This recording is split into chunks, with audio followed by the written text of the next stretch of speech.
लग्नात पिवळ्या कलरचा रसना कधी बघितला तुम्ही? तर आज बघूनच जावा. मित्राच्या सिस्टरच्या लग्न असल्यामुळे रात्रीच बुंदी तयार होईल, ती पण कोणती? राजा राणी म्हणते महिला. आता तुम्ही म्हणता राजा कोण राणी कोण याच्यात? हे बघा राजा गुलाबजामुन, बुंदीमध्ये गुलाबजामुन टाकून राजा राणी तयार. मग इकडे बघा हरी कुठं कामा येणार म्हणून त्या उशाल तरी कामा यालाय. आज मॅच पण कोणता? मुंबई आणि एसआरएच. आणि सगळे आपण आपला फोन करून IPL बघू लागले. रोहित शर्माची कॅप्टन्सी काय गेली आहे ना, 250 रन काढून पण हरली रे. मग काय तेवढा चहा पण आला. मग घेतला की एक महिषा म्हणला मला कमीच पडला, मला धर पी अजून एक. ते होतं मलाच पाजायला बसला उलट.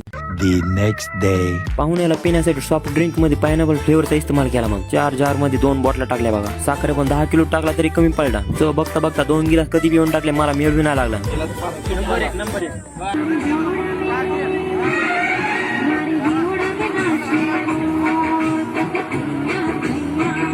मग लग्न टाइमला घातला मग व्हाईट शर्ट. गरमी तर सांगूच नका, ऊन पण असं लागायला खतरनाक. तेच कडे नजर गेली तर बघतो काय नवरी नवर देवाच्या सोफा सीटवर देवा बसली बा. आता ते तरी काय करते बाबा, ते पण सिंगल. शेवटी मग मी पण नवरी नवर दे सोफा सीटवर बसून फिलिंग घेतली बा. पुढचं काय शूटच करणं झालं नाही बघा.